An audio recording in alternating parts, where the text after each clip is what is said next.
This is Ritual 8. And I'd like to start off with this Eskimo print, this Inuit print. The artist is a woman, and her name is Pitsialak. And I think that she's passed on by now. This photo was taken about 25 years ago. Pitsialak means seagull in Inuit. Most of the Eskimo artists are women, about 95% of them. And the place that she makes her prints are Holman Island, a collection of sheds in the North Arctic. And in the life cycle of the Inuit people for many thousands of years, which they followed up until quite recently, Pitsialak being old enough to have been raised in the traditional Eskimo or Inuit culture, the long polar night was spent always out in a circulatory quest to follow the animals and the gathering together of all the various families and clans and tribes in an area would occur near dawn after 6 months of winter night. And it was at that time that prints were made. So they were made at dawn, but dawn was once a year. So the Inuit nature cycle is an expansion of the day into a year. And during the long night, long Arctic night, only about a fourth or a third of the time would be taken with actual sleep and actual dreaming. And so the collection of images, or images éternelles, eternal images, would take place largely in vision and not in dreaming. And the difference between vision and dreaming is the difference from letting go with the body, that's dreaming, and letting go with the mind, which is visioning. So that the Inuit artists, these women, their prints are visionary presentations rather than dreamlike. And instead of being based on the ritual body having a release into mythic images, it is the release of the symbolic mind into visionary images which are rather eternal. This particular print is called Bird Spirit Atop Dog. This dog that is bent over from the ecstasy that is taking place out of it, the emergence of this owl-like visionary spirit. For while dreams are about images that come out of nature, visions are about spirits that come out of consciousness. So that there is a deep complementarity between myth and vision, which we will see. In about a month, we'll finish our lectures on ritual and we'll go into myth. But the difference, the differential between vision and myth, is the difference between a mythic language and a magic language. And we'll see that a mythic language always includes us in the flow of the story. We are characters in a plot line. Whereas in a magic language, We are not characters in a plot line. We are not figures in a story, but we become the storyteller. And the storyteller has a transformed quality. The archetype of a visionary storyteller is like Scheherazade in the Arabian Nights, the 1001 Nights. Scheherazade in Arabian Nights, the 1001 Nights, does not string together dreams. She tells visions in the form that a magic language would use, which are fairy tales. So that fairy tales are radically different from dreams, as we will see. We'll come to explore and find out. And the fairy tale quality of a conscious language always carries with it, in every aspect, a radical transformative quality. Every detail of a fairy tale has a transformational character. What the fairy tale as a whole does, any particular part of it will also do, which is not the same and not true of myth at all, not true of dreams, not true of images, and not true because of the ritual basis of it. The ritual basis ensures that the unity resides in the ritual action body and not in the mythic language. Whereas in a fairy tale, in a storyteller's vignette of consciousness, and fairy tales always deliver consciousness, there is a kind of an esoteric secret quality. The best example of explaining how it is in advanced physics. There's a principle of the soliton.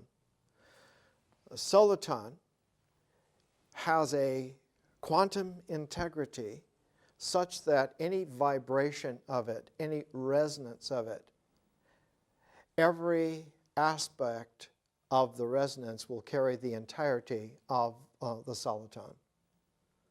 In a way, a star is a soliton, acts as a soliton, because we can take any photon of light from a star and put it through a spectrographical analysis, and the entire chemical composition of that particular star will be in its light, will be in every photon of its light. And technically, you could analyze the entirety of the star through one photon, any given photon. So that light carries a double quality, a double aspect. Light in this world is the stuff that images are made of and is natural. But light can also undergo a transformation and can carry the essence of consciousness with it. And that's why vision is not the same as perception. Perception is always based upon a ritual comportment, an action taken, a pragmatos, something done, something pragmatic. And the very change that occurs in the action generates movement, generates what we would call in physics or in the math that goes with physics, generates a vector, generates time. Whereas compared to that, there's another quality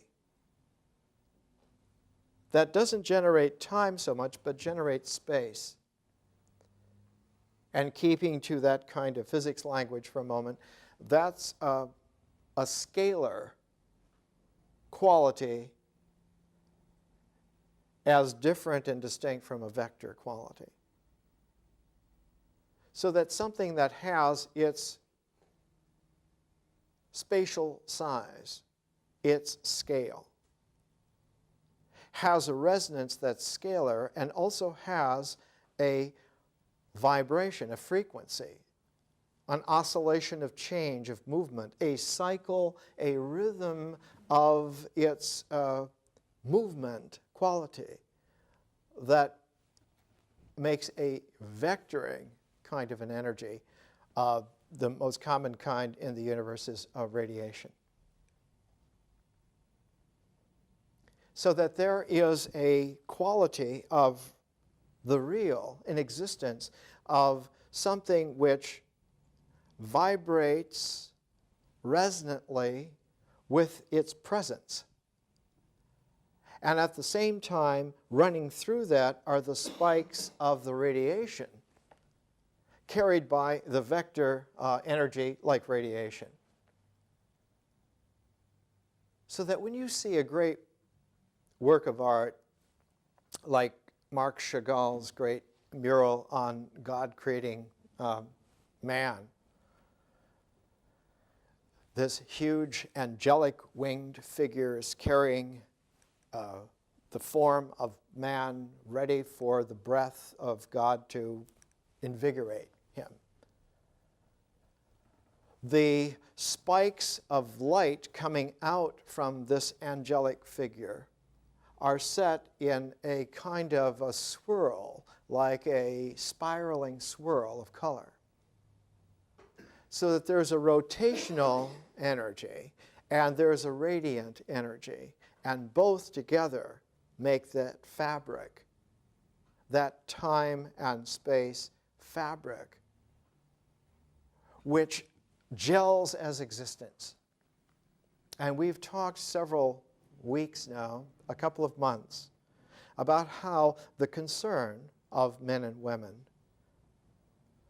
for more than hundreds of thousands of years is to do the actions that ensure that existence is real for them. That primordial basis is not to have sex, it's not to have even food, it's not to accumulate power, but the most primordial quality is to ensure that we participate in the reality of existence. Everything else comes out of that. And that reality of existence is not a cross-your-fingers hopefulness, but almost an exacting kind of an attention to detail. Ritual always has almost infinite detail possible to it and is developed in such a way. Where it tends to get frayed is in the language description. And so the way in which a ritual comportment will corral the inherent dissipatory qualities of language is to repeat, so that there is a ritual formula of what you will say at this step, at this step, at this step, at each stage, for each ritual. And however the rituals are bunched together in their sets, making that ritual structure, the language is corralled, and usually it will have a repetitive quality to it. But hidden in that repetitive quality, which is sort of like the resonance of presence in space, there is also a respect for how time operates, the radiant quality of energy. And so braided in with a refrain or a word that will be repeated, in that repetition will be braided something which is a slight modification, a slight variant on the repetition, so that there is a development, there is a time movement element braided into the eternal founding by repetition of language being glued to the ritual and ritual gluing us to the reality of existence. If you look at the kind of prayer that Inuit people would utter, even all the northern Canadian Indian tribes or northern U.S.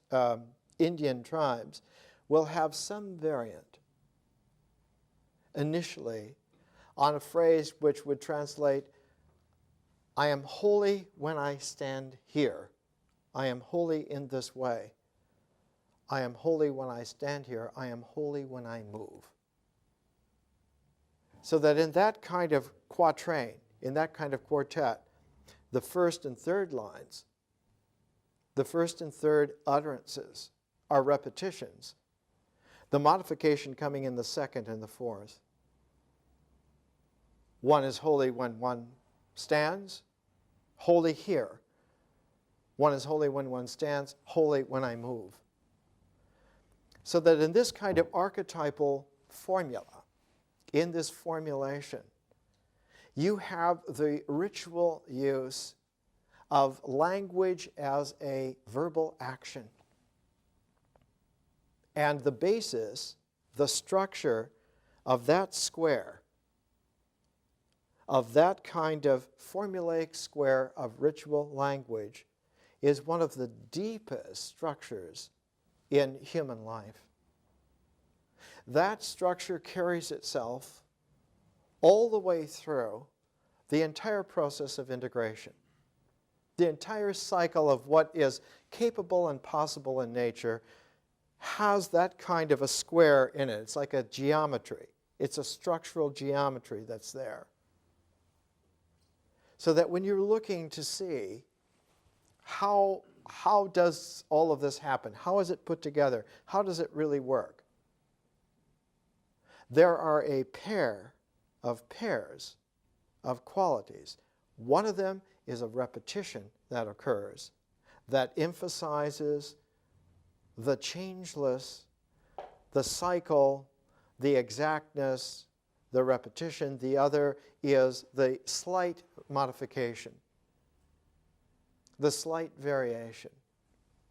And in the natural realm, generally, the variation will be a variation on the repetition. It will go back for its referent to the repetition.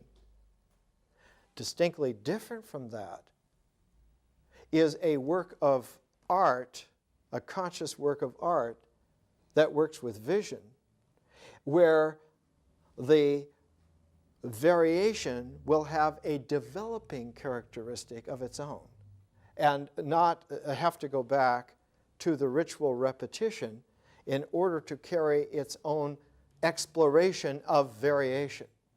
The composer who most conscientiously developed this aspect was Brahms. Brahms, and his idea was, it's called developing variation. And that's a conscious technique in a visionary expression of musical language, whereas in a ritual, mythic, symbol way, you will always find that what carries the current is not the variation, but the repetition, the drum beat. Whereas a drum beat in a piano sonata by Brahms, by emphasizing that percussive quality, you would lose the sensitivity of the piece. Whereas in a tribal dance, where you're needing to make rain, it is the drum beat that carries the reality, and it's not whether you're a fancy player on the flute. That's irrelevant.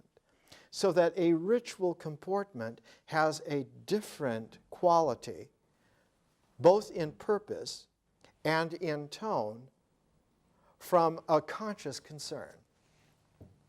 And the ritual comportment is the foundation upon which the body actually exists. So that we're learning that in ritual, we're paying attention to the body as being intelligent. We don't even have a word in the English language that adequately conveys that the body is smart. The body knows its processes, its cycles, and out of those cycles will come whatever development needs to come, always with a referent back to the body. And we'll discover and we'll find that mythic language that literally flames out of the action that we do. It's almost as simple as you have a story to tell when you've done something and you want to convey it to someone else. You want to tell them the story. I remember in the 6th grade, I lived on the Gulf of Mexico in Corpus Christi, Texas. And it was the first time we ever started to read Homer's Odyssey.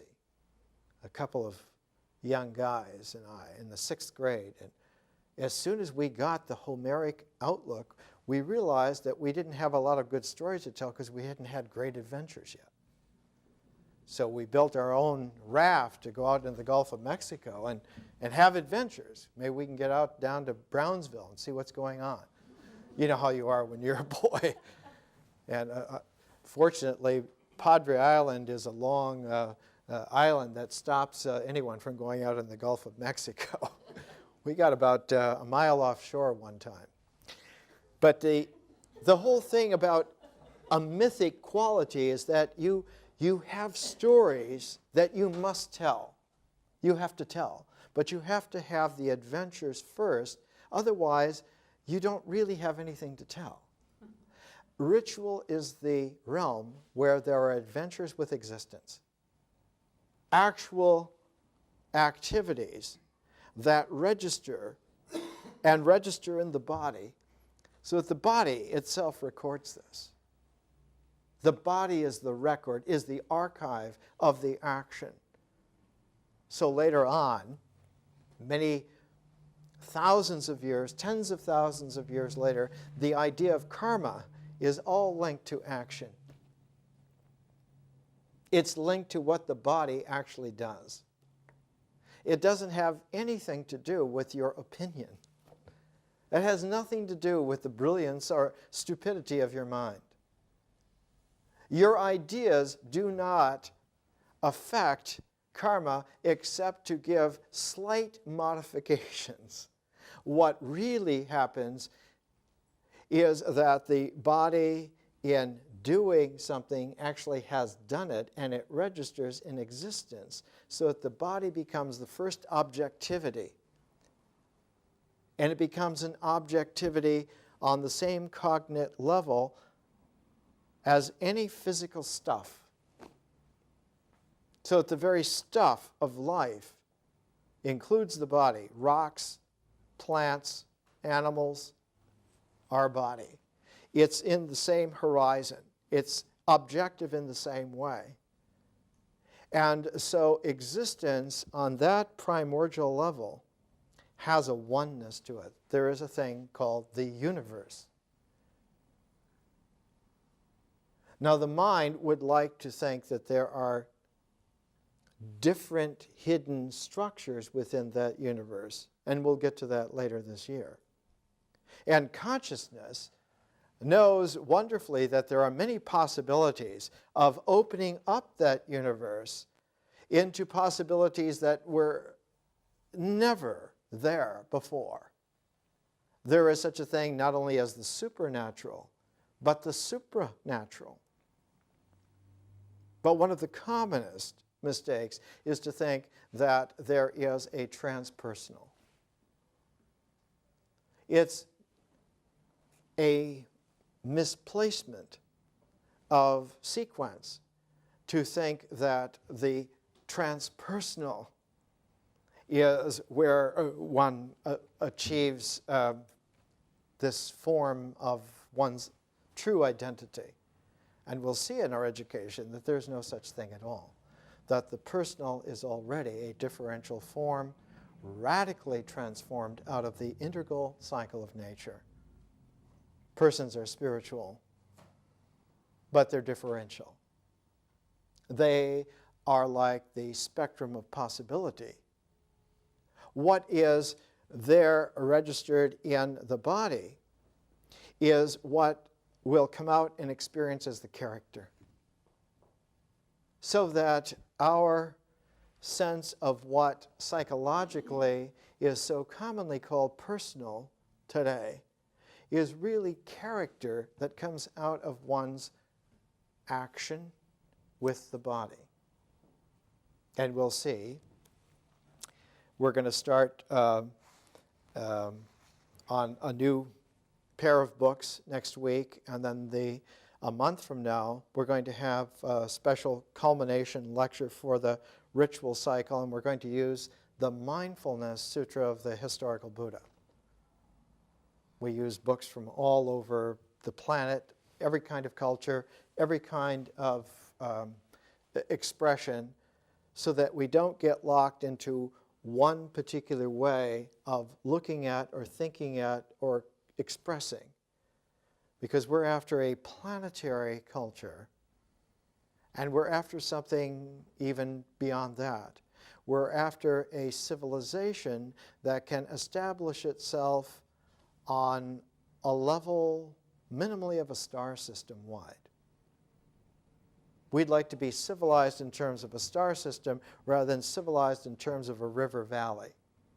We don't live on the Nile River. We don't live on the Indus. We don't even live on the Mississippi. And though here in Los Angeles, we're on the edge of the Pacific Ocean, which is a great half the planet, a Pacific civilization would be too small for our capacities. Our minds are too powerful for that scale.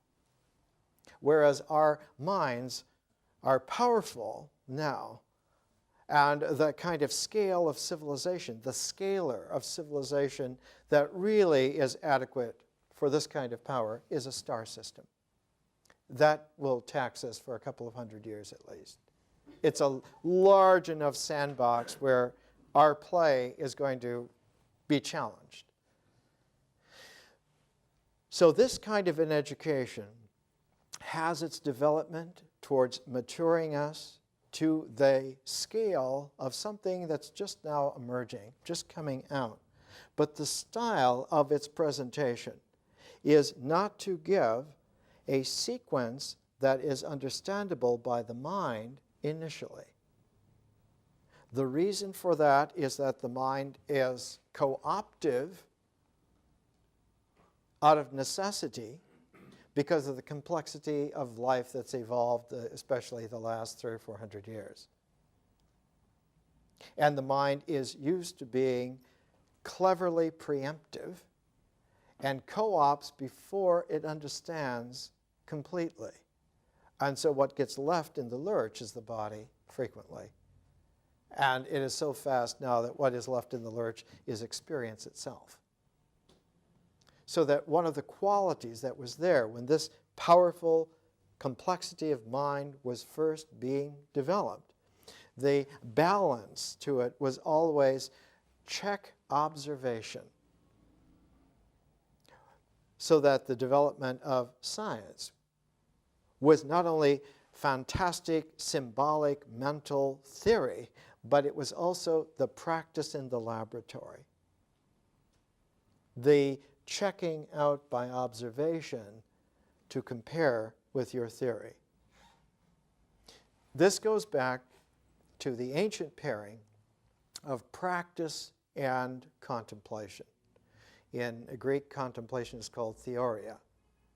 So theory is a contemplative presencing in the mind, so that you get a scalar resonance from the mind presenced in its symbolic integral. So yoga.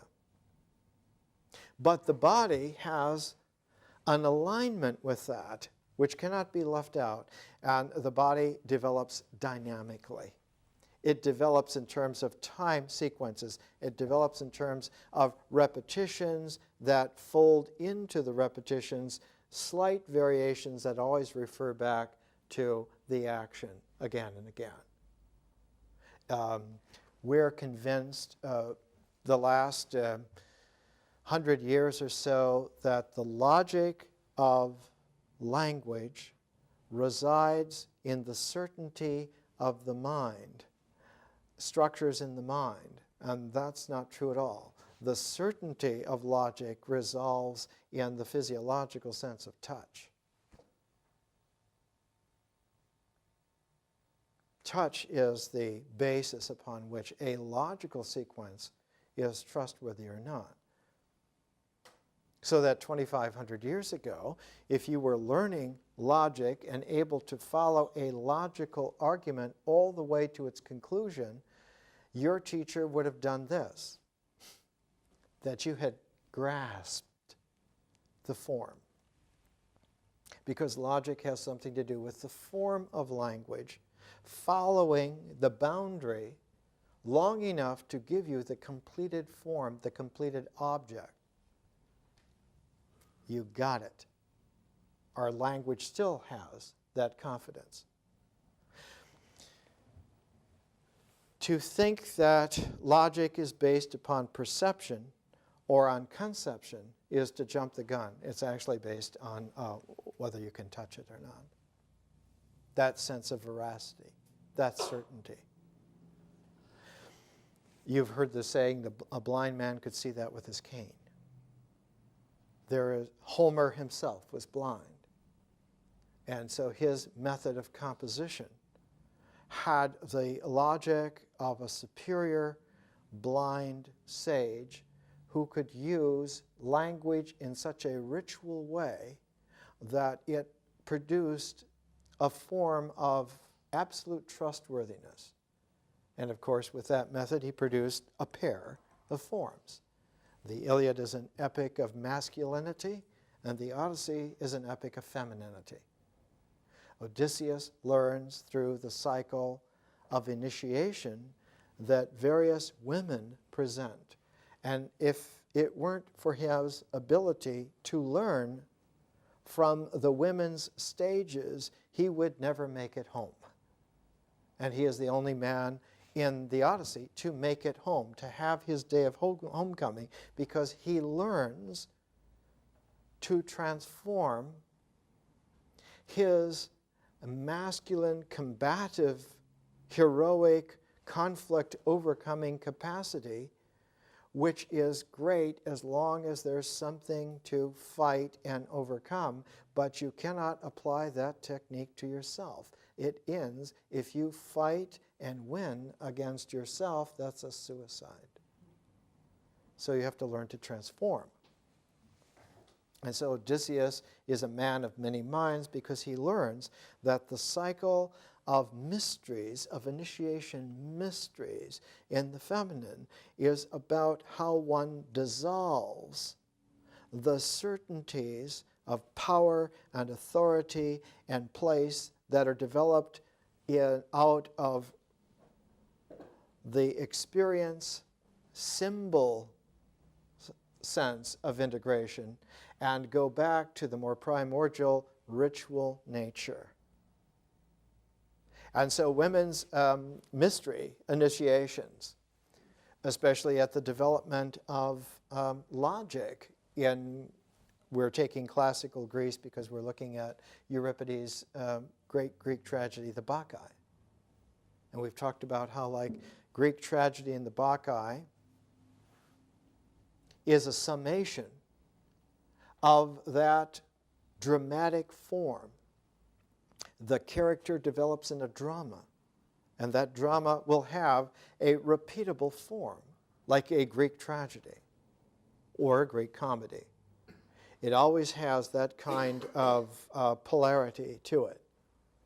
But in addition to the polarity, there was a middle ground that was not caught in the polarities, and the middle ground between tragedy and comedy was mystery.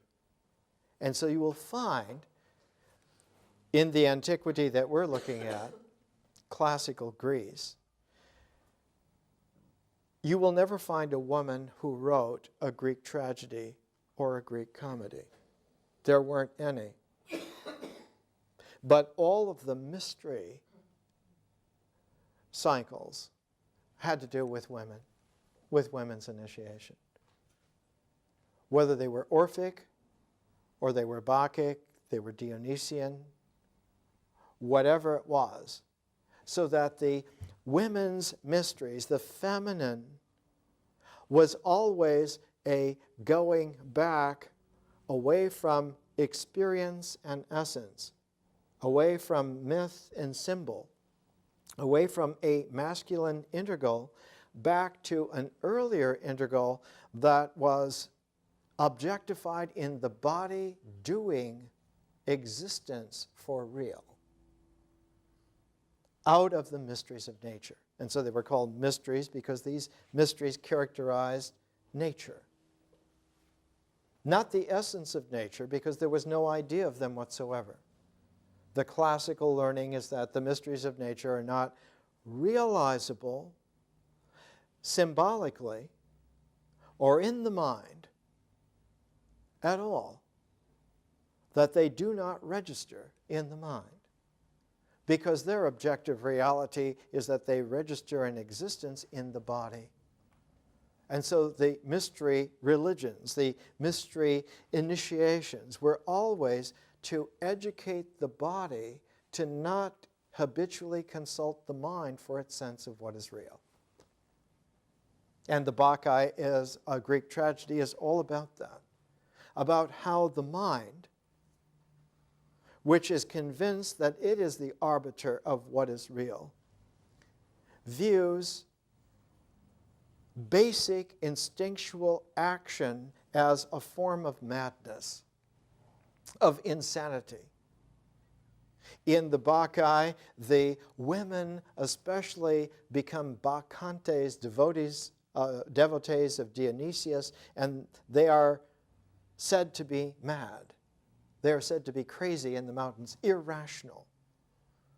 Whereas they have gone back to an existential universe where existence is one, and the false separations of society, of political structure, of the city, masculine hierarchy, of kings and power and all of that, has been melted and dissolved. And from their standpoint,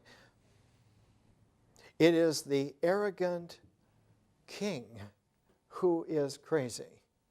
He thinks that his realm is real, more real than existence. And so the quality of initiation is a quality that has an odd tone to it. The Greek term that translates as rite or ritual actually means, it connotates growing up.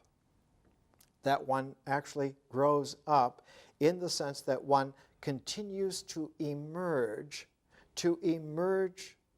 in such a way that you are consistently what you are, that there is a truthfulness, there's an aletheia to your actuality,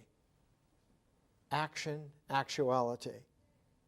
So that the ritual concern was for the actual in existence to be real for us in our bodies, so that we have a foundation upon which our experience, our life, our character can fit in with the universe. That we are of the same stuff that life is made out of, and that we live in a way that is recognizable to life so that it sees us as a friend, not as an enemy. So that the powers of life naturally course through us and keep us healthy without having to constantly balance, without having to have additives constantly from some kind of compensation strategy, constantly adding minerals and vitamins to denatured food. Well, those shelves of additives are not necessary in a primordial diet that includes real food. And so the women's mysteries, the Bacchae, was all about coming back to a ritual comportment that was truthful with the universe. It had nothing to do with being loose women about sexuality. It had nothing even to do with dissolving tyrannical political structures. Its concern was not with issues, good issues though they may be, and interesting issues though they may be. They have nothing whatsoever to do with the actuality. And one of the perfect examples of this in the Bhagavad Gita, where Krishna and Arjuna, Krishna is the charioteer, Arjuna is the greatest warrior of his age, wheeled out into the center of these two battle lines, and Arjuna suddenly, in a split instant, loses his nerve to fight in a split instant. And Krishna asks him why, and Arjuna gives every great reason under the sun. He doesn't want to kill his relatives, etc., etc., etc. And Krishna constantly tells him, that's not why, that's not why, that's not why.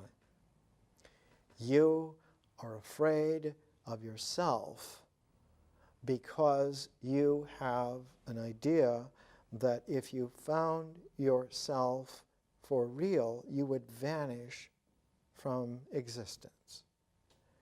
You've gotten a false idea of a super yoga that you really will be moksha. Whereas the fact is you really will be Arjuna, the greatest warrior of your age. Let's take a break. I want to come back to this Eskimo print for a moment. You can see in the print that the spirit that's atop the dog, that owl-like figure, those two large owl-like eyes are one of the most primordial symbols of the great goddess. And that infinity sign of those two wide eyes of the goddess, the Greek term for that kind of seeing, epopte, the seeing is not to perceive. It's not an act of perception. It's an act of vision. When we look with our eyes to see forms, our perception takes a stereoptic integral and gives us the point of seeing. And depending on how good our eyes are, that's the clarity of what we can see. The wide eyes, like this owl, is the seeing within, the visioning.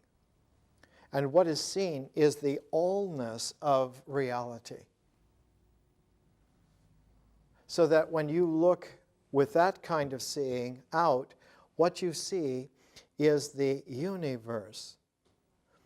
Nothing and no one is outside of the unified field of reality that is there. It is a oneness. That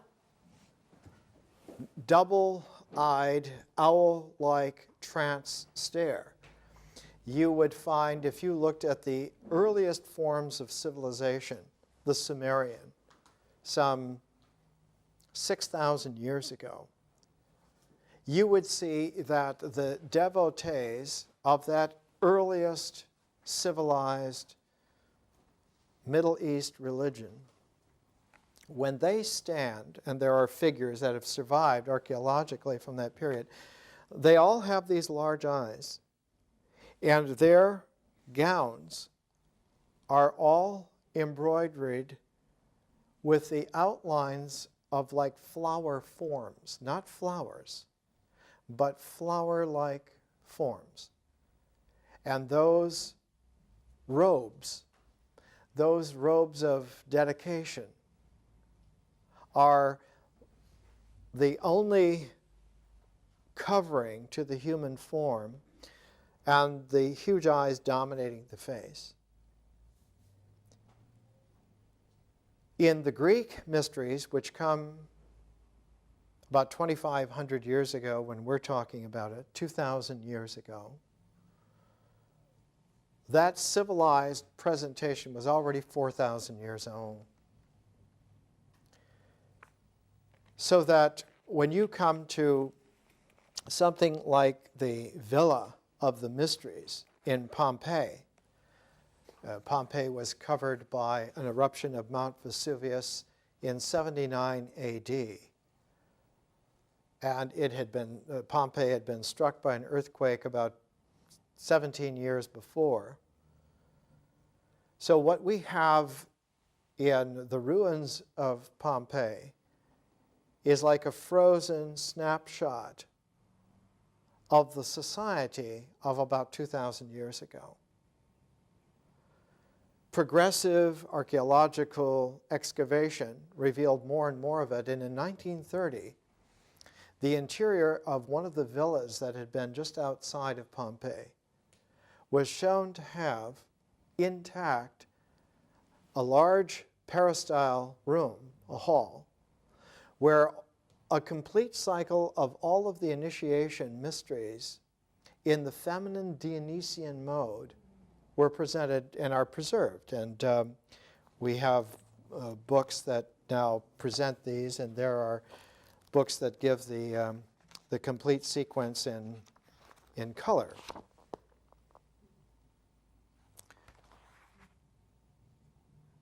The archetype of the ritual comportment is very similar to those ancient Sumerian devotees who are looking with the vision of the universe.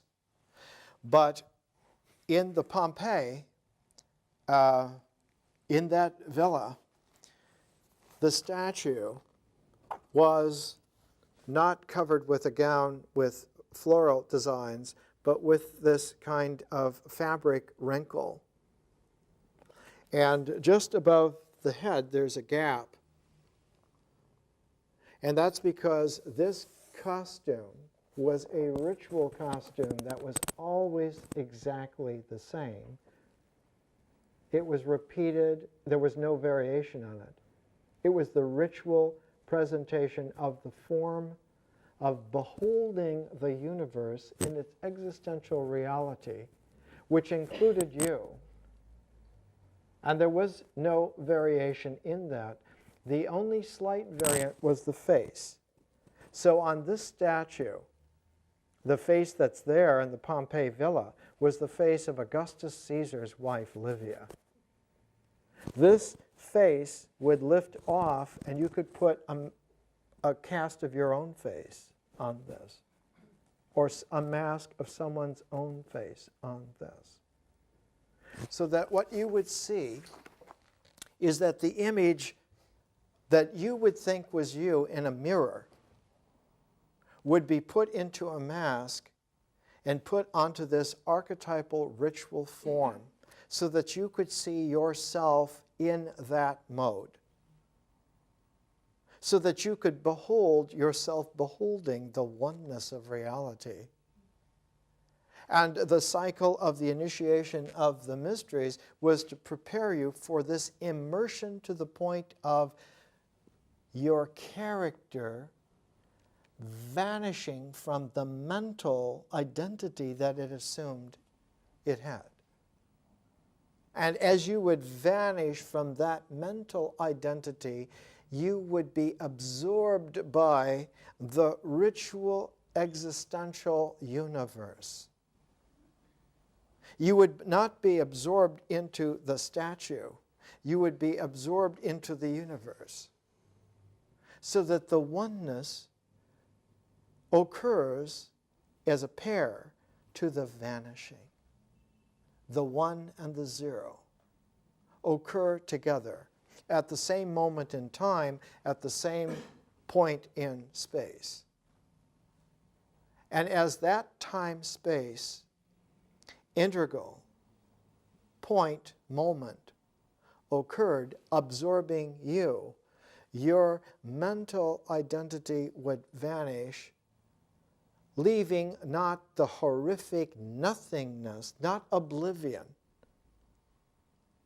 but the calm participation in the mystery that you are a part of the oneness of the universe. Not as an idea of it, but as a bodily actuality.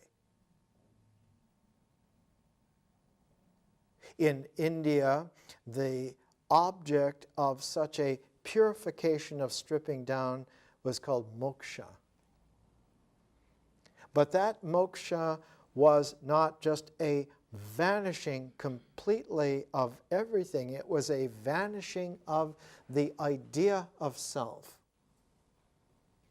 That the idea of self is only real symbolically, and in fact is but a mask when it comes to the drama of the real. The drama of existence makes our identity shrink to the point of simply a mask. And that there was a great conscious discovery further from that, and that is we are capable of wearing several masks.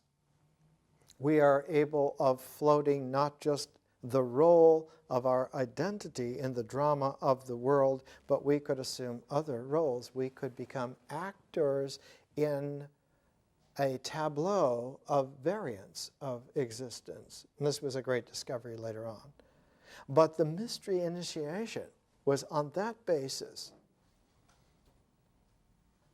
that as long as you did not know that action can be integrated to that refined point, the mind dominated the body.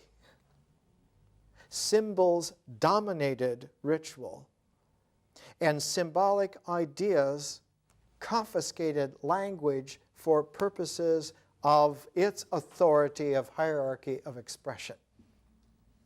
So that the mysteries were not just a complement to tragedy or a complement to comedy, or even a third alternative to comedy and tragedy, but the mysteries were a feminine form of the achievement of at-one-ment, atonement.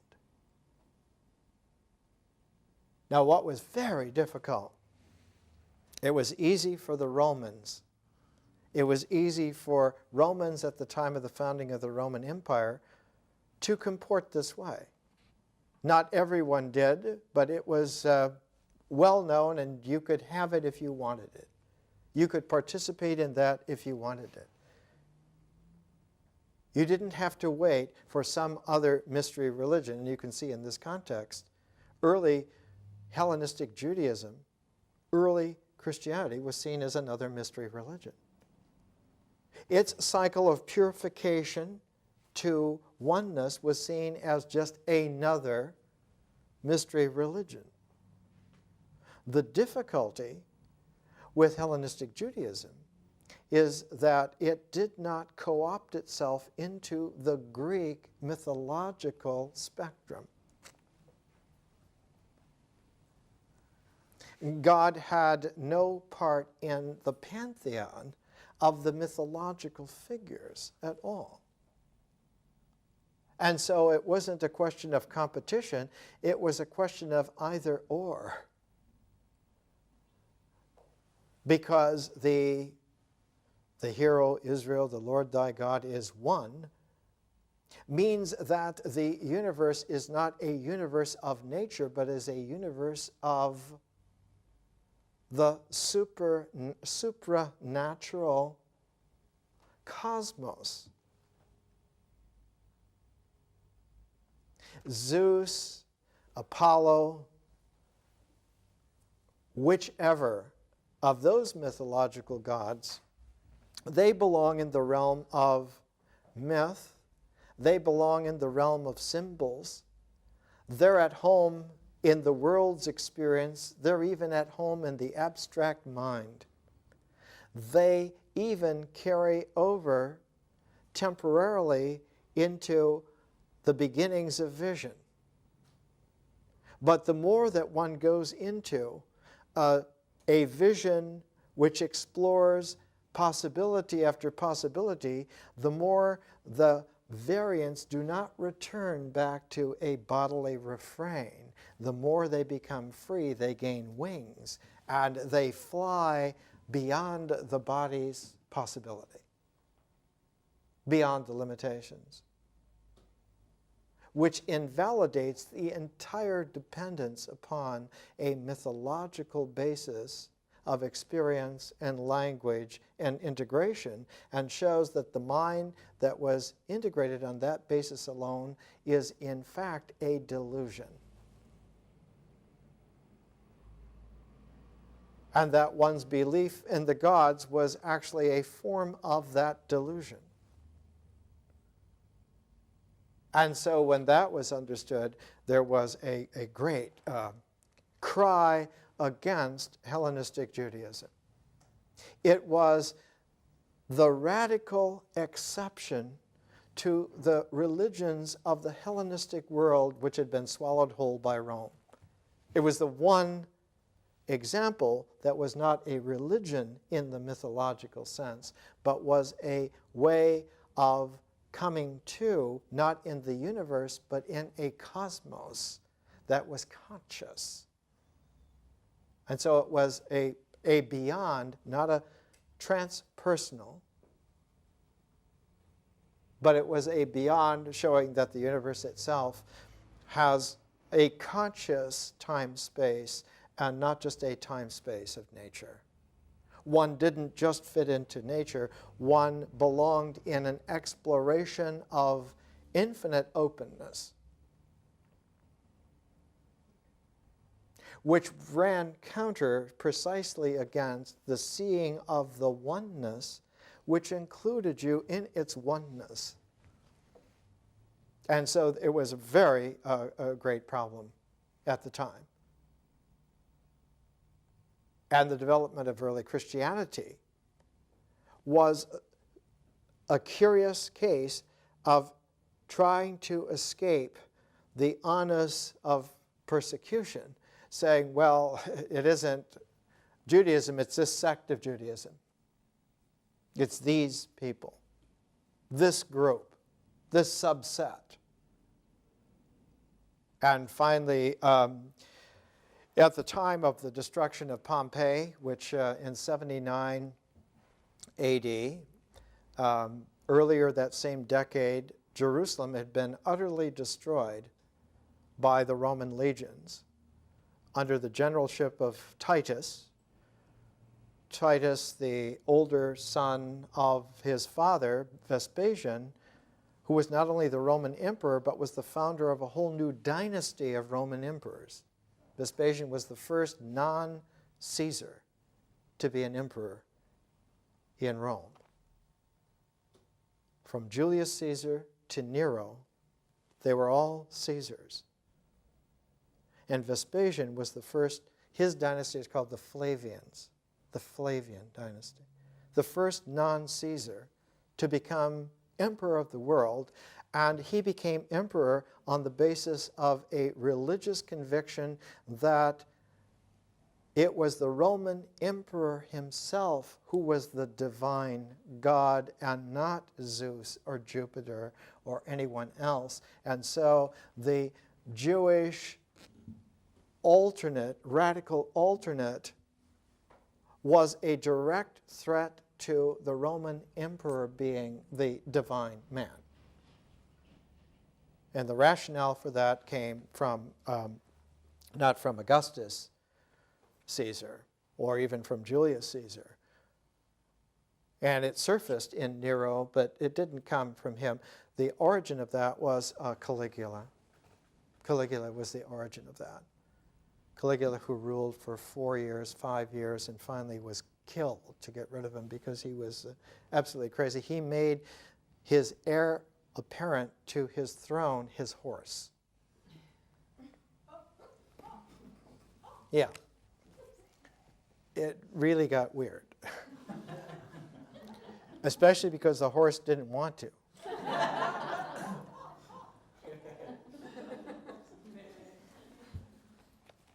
It said, "Not those oats." You can see that the ritual basis as a foundation, though it seems very complicated and, well, it can't be that important, the mind is much more important. The fact is that the ritual exactness is much more telling because it is the irreducible foundation existentially upon which everything else is based. So that a power group will always commandeer the rituals and let you think whatever you want, because they know that eventually, if they have the ritual basis, they have the ideas of the next generations forever. You can think whatever you want, you give me your children, and eventually I will take over the world.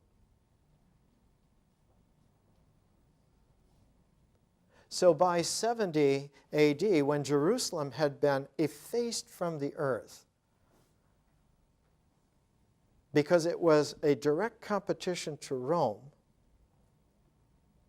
because the Jewish Yahweh was a direct, radical rejection of the power and authority of the Roman emperor.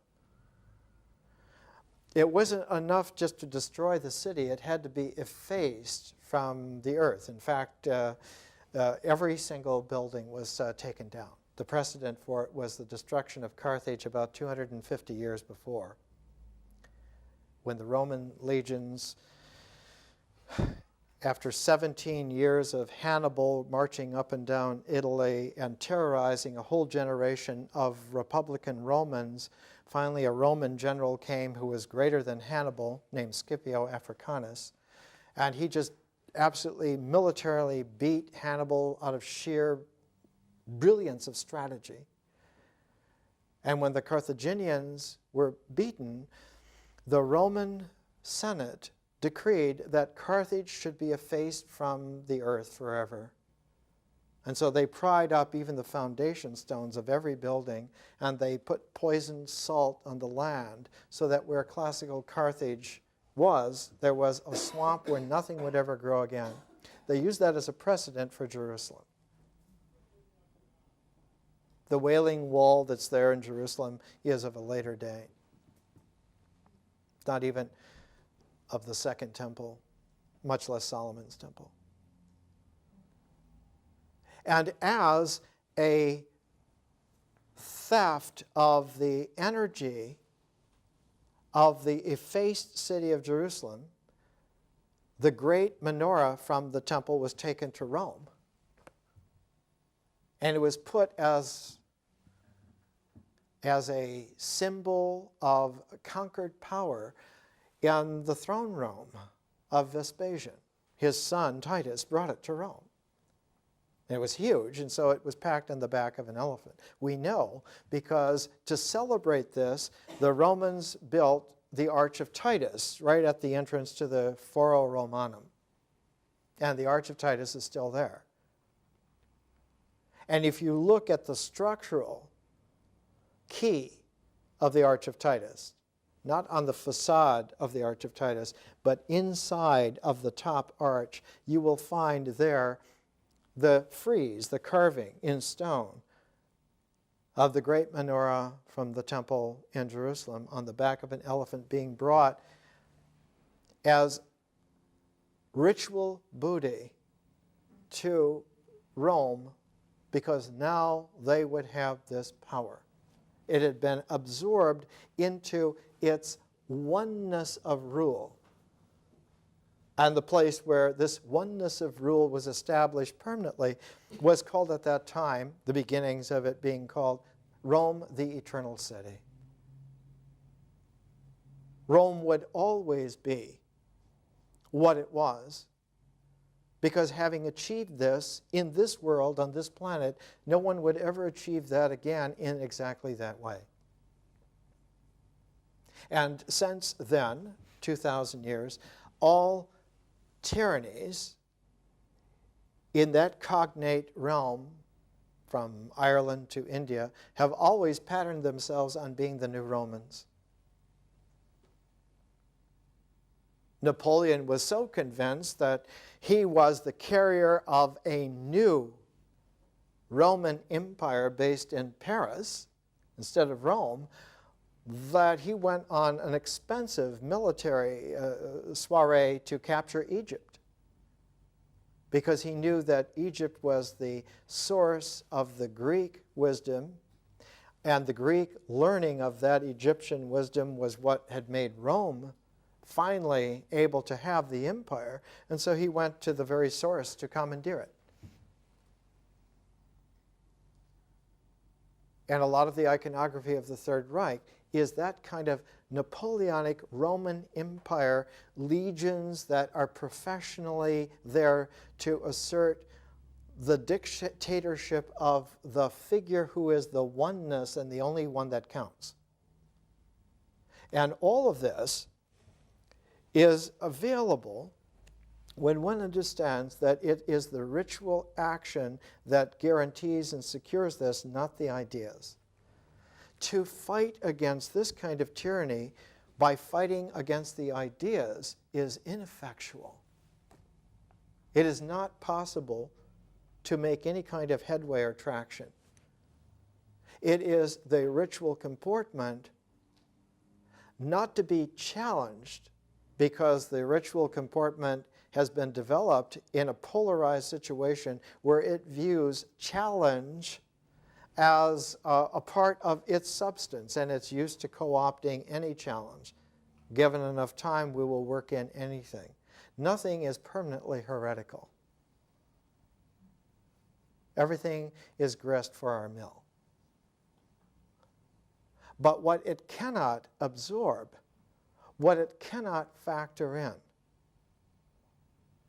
is a visionary person who is not an integral based upon a mind that's aligned with a body. The spiritual person is not factorable into an empire. There's no place for them, because the way that the sets of the polarity have been set up, there's no way to hold them, to have them. And so the spiritual person is not only free, but becomes like a virus to the integrity of that whole universe. If there's anyone alive who is free in that way, they are an ultimate threat. So that the spiritual person, even if there's just one, has to be hunted down and killed.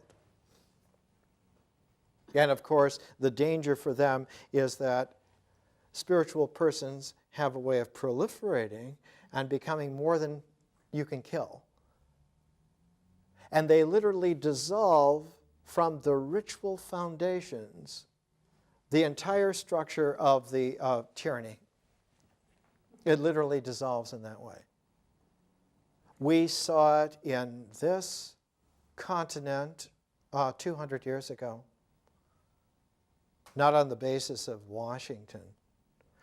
George Washington winning the Revolutionary War in a military way is an absurdity. That doesn't do anything. But the Benjamin Franklin, Thomas Jefferson refashioning of the nature of the person so that they were not co-optable by empires. The British Empire at the time was very Roman. Very, very much like the Roman Empire. That's why Napoleon was always fighting against the English. He knew they were the best competition. And the United States was founded not on Washington's military prowess, but upon the conscious spiritual person-making capacities of a Franklin and a Jefferson.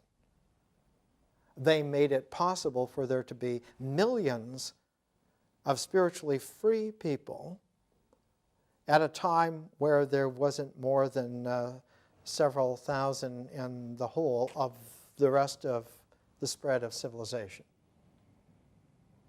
So that you have you have a chance now to appreciate what a powerful, arcane, and radical, though completely understandable effect it has when we make a square of attention, a frame of reference that includes 4 and only 4 phases of our education.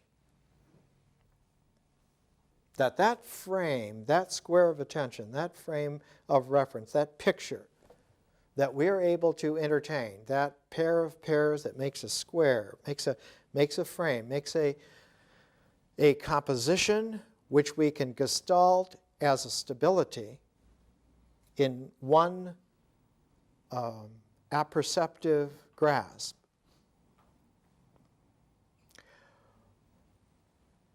When it's founded on nature, as far as that square can go is the mind. And the mind is most certainly, as we will see, a part of nature. The mind based on the brain is most certainly a part of the ritual, objectivity, the comportment of physical stuff. But that brain, that mind based on that brain, can turn around within itself. The Greek word for that is metanoia. It can turn around from making a correlation, a referential correlation of its expression of experience, from having reference in the world to having reference in a different mode. Not in an integral mode, but in a differential mode. So that the language no longer has reference to things, but its referentiality changes to ratios. Ratios of things in juxtaposition. So that one begins to see that there is a hidden structure that nature keeps hidden away in its mysteriousness, and that ritual existence doesn't make use of and forgets. And that is the fractions, the fractals, the ratios. And the mind learns then not to see in terms of what it can count on fingers or grasp with hands, but in terms of a field of open possibilities which is larger than the spread of open arms. And that mind becomes visionary and sees that the entirety of the universe, though it is one courtesy of an open mysteriousness of nature. And that the oneness of the universe maintains itself only as long as you start counting from the ritual comportment of action, from the practice. The Greek word praktike translates directly to practice. When one's frame of reference is based on practice, on what you do or anyone does, on what it is possible to do, to actually do, then that frame of reference, going from ritual through myth, through symbol to vision, that square of attention, even including vision, even including the beginnings of consciousness. But if you shift the foundations of that back from ritual to nature, not to nature as an existential, but nature as the mysterious, as the women's mystery religions in antiquity did. The frame of reference was shifted back. It was like a 90-degree turn to go back to something more primordial than what was here as stuff. Back to the pre-objectivity, back to the mysteriousness of the process of change. And when you went back that far, the frame of reference, the picture, shifted from the vision of beginning consciousness back into the mind. And the mind became aware that it had come back into itself with an awareness of something other than what it was. And so the practice in the mystery religions was a pair of practices at the same time. One was to take practice back deeper than existence, back to the mystery of nature. That's why they were called mysteries. But at the same time, it shifted consciousness back into the brain so that the consciousness didn't fit in the brain exactly anymore. It had come from somewhere else. It was expanded beyond just the brain so that it was able for the first time to consider rationally why it was more than just its brain, why it was more than the integral cycle of the mind, why it was something other. It didn't know what it was at that point, but it knew that it could not accept that as an identity, as an arbiter of the real. That there was a mysteriousness, and that little bit of visionary openness that came back wild and free because it wasn't co-opted by the integral structures of the mind. There was no way to co-opt it. It found great affinity with the mysteries in nature. It found that it was of the same stuff that the mysteries of nature were. So that the spiritual freedom and the mysteries of nature were a continuity. There was no difference between them. It was another kind of universe, but it was a universe phantomly laid on top of the material. So it was like an immateriality. It was a subtleness. Slight, not graphically large, but unmistakably always there. So it became a denominator whose designation was unknown, not unknown as you didn't know it, but unknown because it was of an X possibility. You didn't know what possibilities it had. And in fact, one of the great spirits of the late 19th century, early 20th century, one of the most titanically honest, vigorous men who's ever lived, Leo Tolstoy. Leo Tolstoy, who wrote War and Peace when he was still a young man.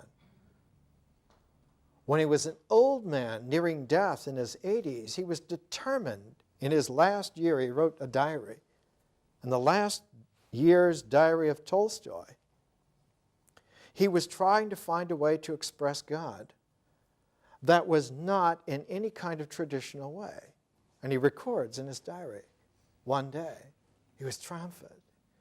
He said, if I express God as X over 0, I understand what I mean. And he was so triumphant that he decided he was going to leave the sociological, cultural safety of his estate, Yasna Polyana, which is still a national treasure in Russia. Going to leave his wife, going to leave everything, and go out free on the road to become a Dharma bum. And he was so old, it was such a shock to him that he died in a railway station at Astapovo on his way, just not fleeing from anything, but going out to explore the infinite possibilities of the new real that he had found. Yeah, absolutely true. 1910, it happened. The ritual comportment acts in nature as the stuff which experience glues together. The mind takes that glued stuff and cuts out shapes and builds with it to a point to where it becomes appreciative that what it has built has developed something other than what was meant to be there, thought to be there, and that other begins to be like a tantalizing resonance of something further, instead of it just being integral. It has a touch of the unknown possibilities that might come out. And so this freedom of insight to not just see the world as it is, to be practical, but to see the world changed by what could be. That the possibilities of could be become more dominant. Towards what turned out to be the end of his life, Robert Kennedy put it very succinctly again. Some men look at this world and see it for what it is and ask why. Others look from within and see possibilities that never were and ask why not. Those are the men who go to the moon. More next week.